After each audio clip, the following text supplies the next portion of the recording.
Good morning, and thank you for joining us today. As you can tell, it is truly an honor to be here at Causey's Learning Center, founded by Jeanette L. Causey, whose life was dedicated to serving Seattle's children and families, as we've seen just next door. On February 6th in 2021, I was actually present for the proclamation as Jeanette Lee Causey Day in honor of the many decades of her service in preparing our city's children and for their education journey. So now what I want to do is introduce our host, Ruth Causey Brown. She is the director here of Causey's Learning Center, who carries her family's legacy and mission to serve our children in our city. And I should have introduced myself. I am the proud director, Dr. Dwane Chappelle, for the Department of Education and Early Learning. Without further ado, come on, Ms. Brown. Come on up. Thank you. Thank you, Dr. Chappelle. Esteemed guests and cherished community partners, I'm Ruth Causey Brown, director of Causey's Learning Center, and it's my honor to welcome all of you here today. We're here in the heart of the Seattle Central District to celebrate the profound impact of early child care education. Joined by our distinguished leaders like Mayor Bruce Harrell and Dr. Chappelle, the Director of Early Learning, along with all of you, we emphasize the importance of investing in our children's futures. Causey's Learning Center was founded by my mom, Jeanette L. Causey, has been a cornerstone of education excellence and community service for over 2 decades. We have dedicated ourselves to nurturing young minds and empowering future leaders. Recognizing the potential in every child, we focus on the setting achievable goals and fostering love for learning, literacy, and self-confidence. Our partnership with the City of Seattle and community allies has been pivotal in creating an inclusive environment where every child feels valued and supported. Despite the challenges of COVID that we just experienced not too long ago, we persevered by transforming a school bus into a mobile classroom and adapting our methods.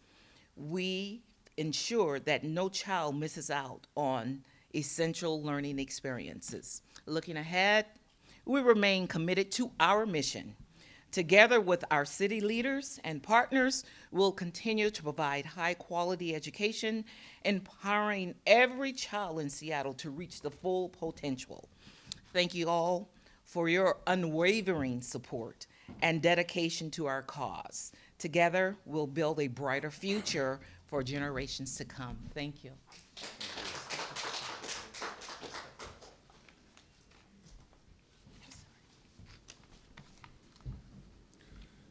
Thank you for that warm and generous introduction, Ruth. I appreciate it. No, she's just You have to laugh when you come here, because this is where the love and the joy and the faith comes into place. And I have to tell you that I know Ruth is joined by some parents here and her sister. Your mother, indeed, and your family has started a strong legacy in the city that continues. And it's really my honor to just sort of have a little fun with some of the students. There's not a shortage of joy and energy and creativity, and you are one of the greatest investments that the city could make. And for that, I want to thank you. A quote that Nelson Mandela said is that education is the most powerful tool which you can use to change the world. And this sort of represents what we're trying to do. Our commitment through programs like the Seattle Preschool Program is that every child, every neighborhood in our city can access education and opportunities to build the future that they deserve, that they have a right to. That's why today I'm extremely excited to announce that we're adding 279 new seats in 16 new classrooms to the Seattle's preschool program for the upcoming year, and that applications are open now. This program will serve nearly 2,500 preschoolers in the 2024-2025 school year. Now, I highly encourage everyone in our city who has a 3 or a 4-year-old child to take advantage of this outstanding program and apply today.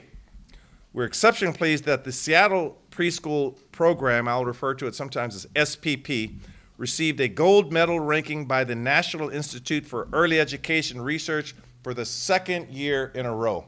This is quality preschool education, and that's why we stand so proudly behind it. Currently, 70% of families enrolled in SPP pay no tuition.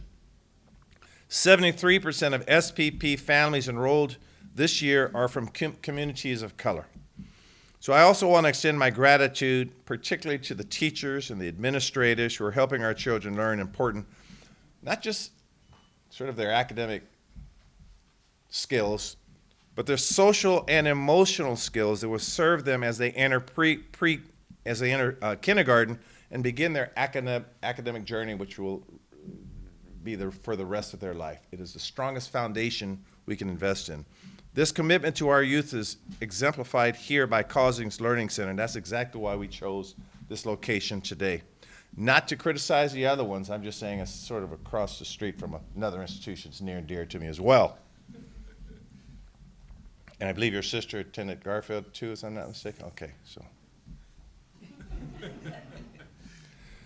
But in all seriousness, after 24 years, you can see the positive impact Causings has had all over the Central District and throughout this city, is still nurturing and shaping the future leaders of our city. And for that, I thank you. We are very proud of these investments. Many cities are not in this space, and we realize in all of our strategies, again, to invest in early brain development. And I particularly want to thank the parents, a few here, and I was told a story, if I may be a little so bold, as to a child now is in college as a result of being here. Those are success stories. They may not make the front page of the newspaper, but they make the front page of our hearts when we hear that kind of investment. So well done, and we stand here very eager to continue this journey together. And with that, I'd like to introduce Councilmember and Education Chair Maritza Rivera, someone who has been a champion for building a safer, brighter future for our Seattle youth. Councilmember Maritza Rivera. Thank you, Mayor. Thank you. Thank you. Good morning, everyone, and thank you, Ms. Kelsey Brown, for hosting us this morning. Reading with the children was really the best part of my day. I will say the week, even though the week has started, I know it's going to be the best part of my week this week. As a mom myself, children are, the education of children is so important. We know that preschool is so much more than play and childcare. It's an essential step on the path to success for our young children. The skills and tools that they get from programs like these will be critical for their long-term academic and social development. SPP investments help children enter elementary school kindergarten ready with the tools they need to learn, grow, and flourish. As a parent myself of 2 former preschoolers and now high school students, I appreciate and value the important work and love that's taking place at preschools like Causings Learning Center. And I want to thank them for all they do. We may well have future mayors, educators, and city council members amongst these kids today. I'm proud of the city's work and investment around the Seattle Preschool Program, and I'm committed to working with Director Chappelle and the mayor to expand access to SPP to all areas of the city in which there is a need for quality preschool like that which Causings Learning Center provides. Thank you very much.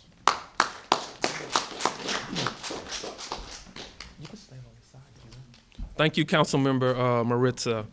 So now what I would like to do is pass it over to a couple of parents for some remarks.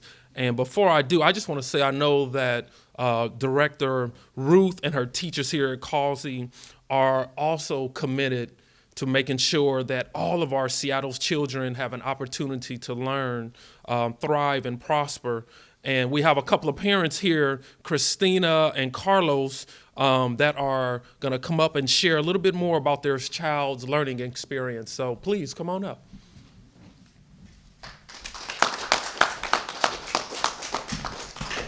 Hi, everyone. My name is Christina. Hi, My name is Carlos. We are the parents of Christopher, who has been going to CASIS for a little over a year, and we are just so fortunate to have had him been a part of such a great experience.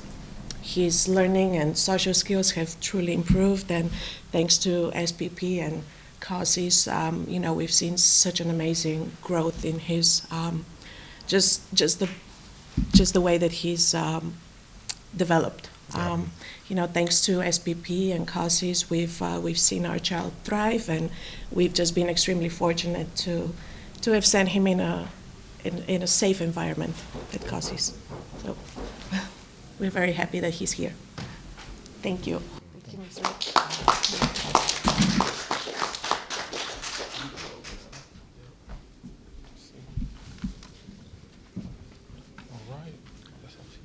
So I'll close this out by saying again, thank you. And I should let you know that Christopher made it very clear to the mayor, he goes by Christopher. Don't shorten his name. He proudly goes by Christopher. Thank you for being here again. And I think we may do some interviews, some one-off interviews, but I'll be more than happy if there's any questions about the program to answer them now. But there might be some other topics we need to discuss, and I'll still stick around for availability. So if there are any questions, I will stand here and look at you. And yes, sir.